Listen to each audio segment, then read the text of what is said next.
বাবাকে আমি বৃদ্ধাশ্রমে পাঠিয়ে দিব।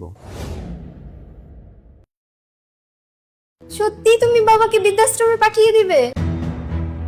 তুমি এতদিন ধরে যেটা চেয়ে আসছিলে সেটাই হবে।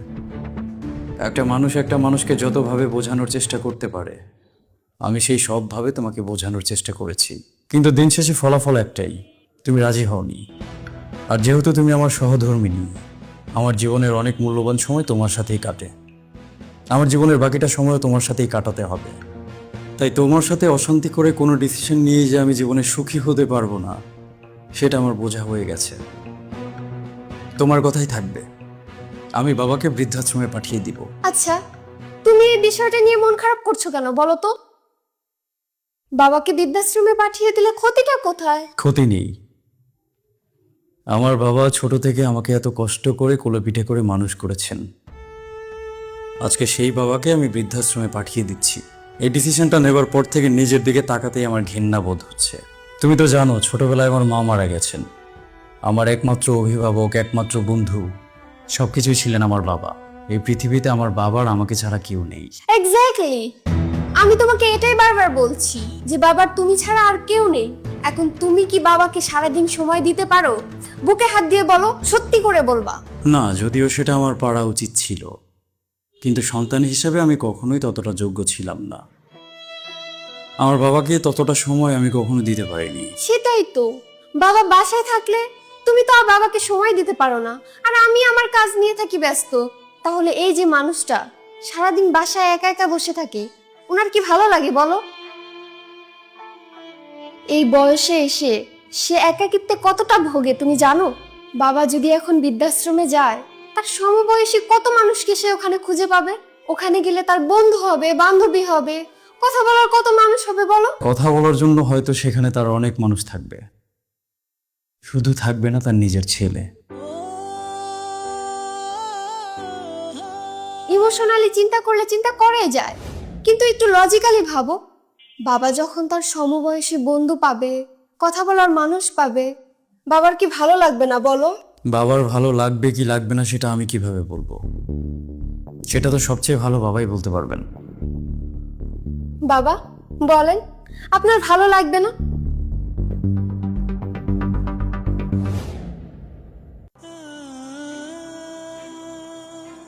কি ব্যাপার বাবা, আপনি মন খারাপ করছেন কেন?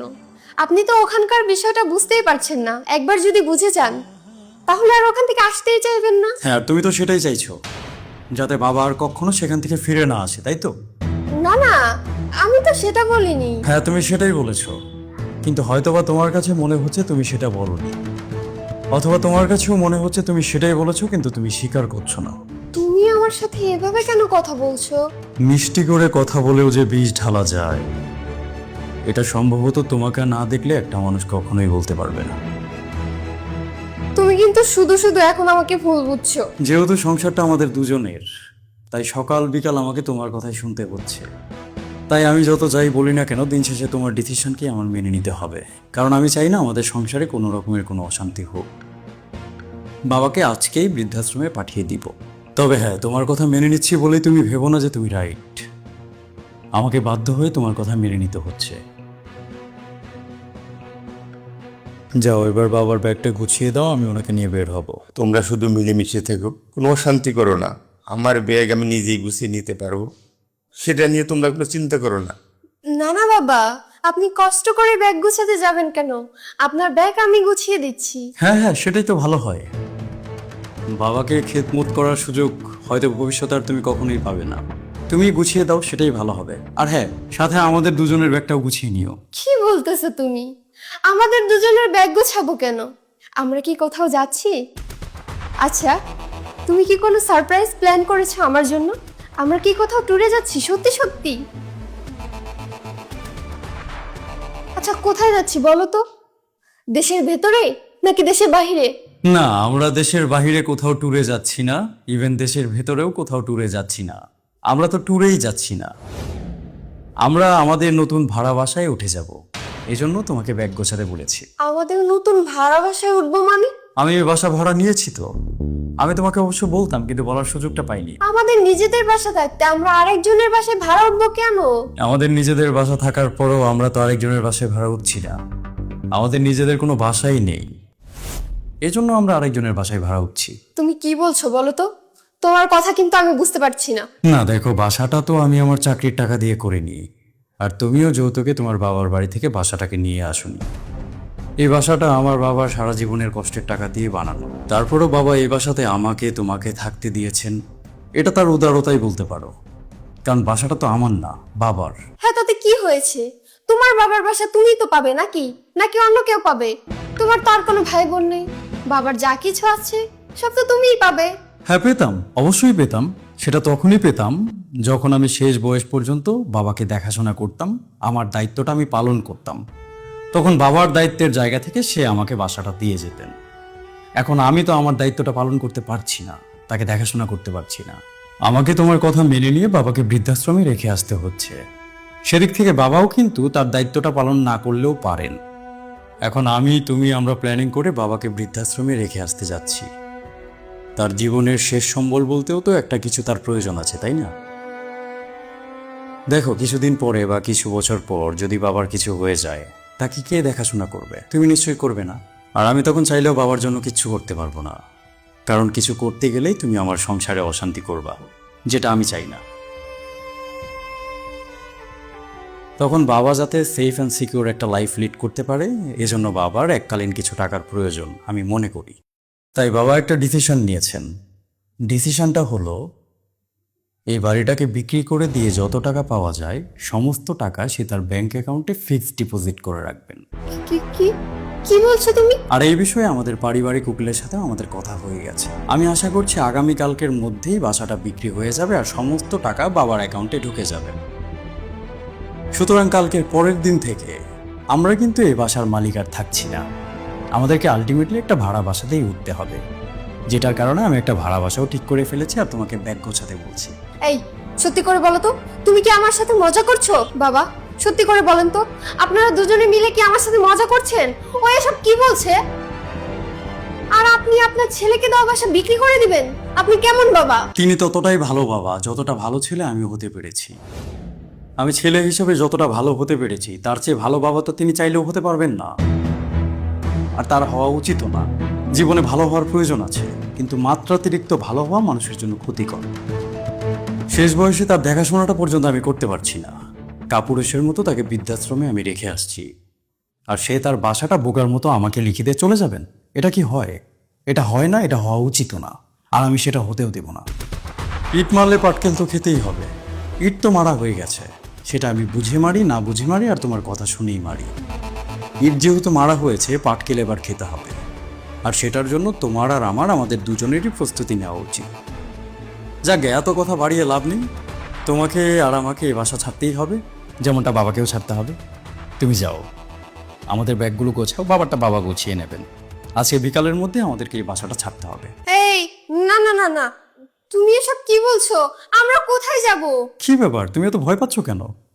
আমারও তো স্বামী হিসেবে তোমার প্রতি কিছু দায়িত্ব কর্তব্য আছে নাকি? তোমাকে আমি রাস্তায় বা গাছতলায় কোথাও নিয়ে ফেলবো না। আমার সাধ্যের মধ্যে যতটুকু আছে ততটুকু আমি তোমাকে দেবার চেষ্টা করব। শুধু বাবার হকটাকে আমি ছিনিয়ে নিতে চাচ্ছি না। বেঁচে থাকার জন্য খাবারের প্রয়োজন, থাকার জন্য বাসস্থানের প্রয়োজন। খাবার আর বাসস্থান দুটোই তো আমি তোমাকে দিচ্ছি, হোক না সেটা ভাড়া বাসা, কিন্তু বাসা তো। তোমার ভাড়া বাসায় যেতে সমস্যাটা কোথায়? তাই বলে আমরা নিজেদের বাসা ছেড়ে চলে যাব? শেষ ঠিকানা বলে একটা কথা আছে না? নিজেদের বাসা ছেড়ে আমরা কিভাবে চলে যেতে পারি? আমরা ওভাবেই আমাদের শেষ ঠিকানাকে ছেড়ে চলে যেতে পারি, যেভাবে আমার বাবা তার নিজের শেষ আশ্রয়কে ছেড়ে চলে যাচ্ছেন। না না, বাবা চলে যাচ্ছে এটা তোমাকে কে বললো? বাবাকে কি আমি চলে যেতে দেব নাকি? কি বলো কি? বাবাকে যেতে দিবে না? কিছুদিন যাবত তো খুব বলছিলে যে বাবাকে বৃদ্ধাশ্রমে পাঠিয়েই তুমি ছাড়বে। ওনাকে না পাঠালে তুমি ঠিকমতো খাবে না, আমার সাথে কথা বলবে না, সংসারে অশান্তি করবে। এখন আবার কি বলো? আরে আমি তো তোমার সাথে মজা করতেছিলাম। আমি কি পাগল নাকি যে বাবাকে বৃদ্ধাশ্রমে পাঠিয়ে দেব? আরে তুমি যদি নিজে থেকে বাবাকে বৃদ্ধাশ্রমে পাঠাতে চাইতে তবুও তো আমি রাজি হতাম না। পাগল নাকি আমি? বাবার আমাদের ছাড়া কে আছে? আমি কিভাবে বাবাকে বৃদ্ধাশ্রমে পাঠাতে পারি? আরে পাগল, আমি তো দেখলাম যে তুমি বাবাকে কতটা ভালোবাসো। মিষ্টি কথা দিয়ে বিষ ঢালা, এই ব্যাপারটা না তোমার চেয়ে চমৎকারভাবে কেউ কখনো করতে পারবে না। তবে সোজাভাবে হোক আর বাঁকাভাবে হোক, তুমি যে সঠিক রাস্তায় আসতে পেরেছ, এজন্য আমি তোমার প্রতি খুবই খুশি। আচ্ছা বাবা, এখন তাহলে তুমি কি বলো, উকিলকে কি ডাকবো নাকি ডাকবো না? বাবা, তুমি যেটা ভালো মনে করো সেটাই করো, আমার এখানে কিচ্ছু বলার নাই।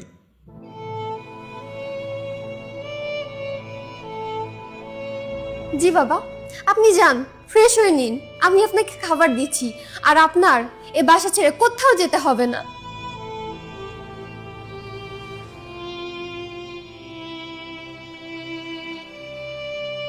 না মানে বলছিলাম কি, একটা কথাও আমি তোমার সাথে এই মুহূর্তে বলতে চাচ্ছি না।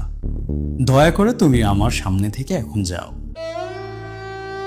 এই পৃথিবীতে যারা মিষ্টি কথা দিয়ে বিষ ঢালে, এই মানুষগুলো প্রচন্ড রকমের ভয়ানক হয়। একটা সাপকে বিশ্বাস করা যায়, কিন্তু এই মানুষগুলোকে বিশ্বাস করা যায় না। ও যখনই সুযোগ পাবে বাবাকে ছোট ছোট বিষয় নিয়ে অপমান করতে চাইবে, অপদস্থ করতে চাইবে, সেটাও আমার জানা। তবুও চাইলেও আমি ওকে ছেড়ে দিতে পারবো না, কারণ ও আমার সহধর্মিণী।